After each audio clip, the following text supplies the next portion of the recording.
Thiruvananthapuram medical കോളേജിൽ lift വീണ്ടും തകരാറിലായിരിക്കുകയാണ്. രോഗികൾക്ക് പോകാൻ കഴിയാത്ത വിധം ലിഫ്റ്റിന്റെ മുകളിൽ നിന്നും വെള്ളം ചോരുന്നൊരവസ്ഥ. അത്യാഹിത വിഭാഗത്തിലെ ലിഫ്റ്റാണ് ഇപ്പോൾ തകരാറിലായിരിക്കുന്നത്. രോഗികൾക്ക് സ്കാനിങ്ങിന് ഉൾപ്പെടെ ഇവിടെ പോകാൻ കഴിയുന്നില്ല. ദൃശ്യങ്ങൾ ജനം ടിവിക്ക് ലഭിച്ചു. ദൃശ്യങ്ങളിലേക്ക് എത്താം. അതോടൊപ്പം തന്നെ വിശദാംശങ്ങൾ കൂടി അറിയേണ്ടതുണ്ട്. അതിന് രശ്മി കാർത്തിക കൂടി നമ്മളോടൊപ്പം ചേരുന്നു. രശ്മി, ഈ ലിഫ്റ്റ് കേടാവുന്ന സംഭവം ഒരുപക്ഷെ തിരുവനന്തപുരം മെഡിക്കൽ കോളേജിലും അതോടൊപ്പം തന്നെ ജനറൽ ആശുപത്രിയിലും, ഈ രണ്ട് ആശുപത്രികളിലും അത് പുതുമയല്ല. ആരോഗ്യവകുപ്പ് അന്നൊക്കെ വേണ്ട ഇടപെടൽ നടത്തുമെന്ന് അറിയിച്ചിരുന്നതാണ്. അപ്പോൾ പരിശോധനകൾ വീണ്ടും നടക്കുന്നില്ല, അല്ലെങ്കിൽ പാളി പോകുകയാണ് എന്ന് വേണം മനസ്സിലാക്കാൻ. ഈ ലിഫ്റ്റ് കേടായിട്ടുണ്ട്. മെഡിക്കൽ കോളേജിൻ്റെ അവസ്ഥയാണ്, അതും അത്യാഹിത വിഭാഗത്തിലെ.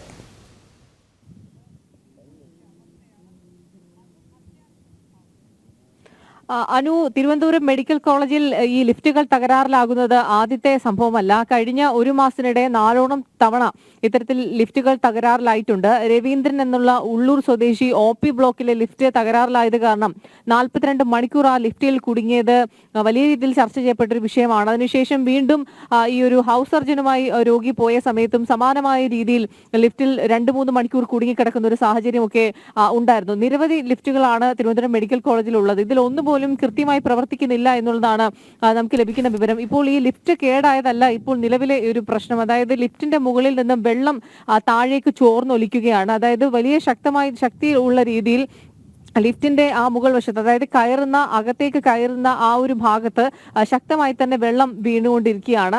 ആ ഒരു രീതിയിലുള്ള പ്രശ്നമാണ് നിലവിൽ നേരിടുന്നത്. ഇതും ഏറ്റവും പ്രധാനപ്പെട്ട വിഭാഗമായ OP ബ്ലോക്കിലാണ്, ഈ ഒരു അത്യാഹിത വിഭാഗത്തിലാണ് ഈ ഒരു സംഭവം ഉണ്ടായിരിക്കുന്നത്. ഈ അത്യാഹിത വിഭാഗത്തിലേക്കൊക്കെ ആക്സിഡന്റുമായി എത്തുന്ന പലരെയും സ്കാനിങ്ങിനൊക്കെ വളരെ പെട്ടെന്ന് അയക്കാറുണ്ട്. അതൊക്കെ ഈ ലിഫ്റ്റിനെ ആശ്രയിച്ചാണ് ഇരിക്കുന്നത്. അവർക്ക് പെട്ടെന്ന് സ്കാനിങ് വിഭാഗത്തിലേക്കൊക്കെ പോകാനുള്ളത് ഉള്ള ഏക ലിഫ്റ്റാണ്. ഈ ലിഫ്റ്റിലാണ് ഈ രീതിയിൽ വെള്ളം ചോർന്നൊലിക്കുന്നത്. വെള്ളം ശക്തമായി വരുന്നത് കൊണ്ട് തന്നെ 2-3 ബക്കറ്റ് വെച്ച് ആ വെള്ളം ഇപ്പോൾ പിടിച്ച് പുറത്തേക്ക് കളയുന്നതാണ് നമുക്ക് ആ ദൃശ്യങ്ങളിൽ നിന്നുൾപ്പെടെ വളരെ കാണാൻ കഴിയും. ആരോഗ്യം രംഗത്ത് നമ്പർ 1 ആണ് എന്നുള്ളതാണ് ആരോഗ്യമന്ത്രിയും മുഖ്യമന്ത്രിയും ഒക്കെ തുടർച്ചയായി അവകാശപ്പെടുന്നത്. അവിടെയാണ് ഏറ്റവും പ്രധാനപ്പെട്ട തിരുവനന്തപുരം മെഡിക്കൽ കോളേജ് പോലെ ഇത്രത്തോളം രോഗികൾ ആശ്രയിക്കുന്നത്.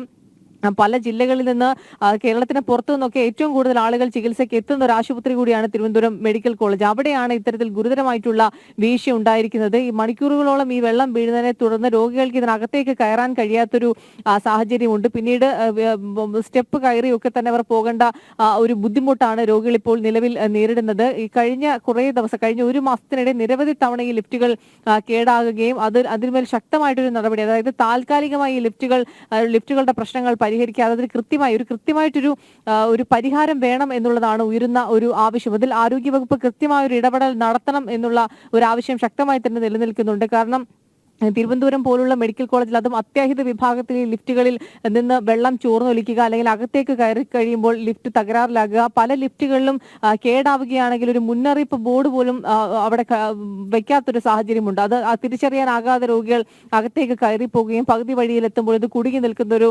സാഹചര്യമൊക്കെ ഉണ്ട്. അപ്പോൾ ഇതിലൊരു കൃത്യമായിട്ടൊരു പരിഹാരമാണ് ആവശ്യമായിട്ടുള്ളത്. ഏതായാലും ചോർന്നൊലിക്കുന്നത് മണിക്കൂറുകളോളം ആ രീതിയിൽ ലിഫ്റ്റിൽ നിന്ന് വെള്ളം ചോർന്നൊലിക്കുന്ന ഒരു സാഹചര്യം ഉണ്ടായി ഉടൻ തന്നെ പരിഹരിക്കും എന്നുള്ളതാണ് ആശുപത്രി അധികൃതരിൽ നിന്ന് നമുക്ക് അറിയാൻ കഴിയുന്നത്. അനു, ശരി, രശ്മി കാർത്തികയാണ് വിശദാംശങ്ങൾ നൽകിയത്.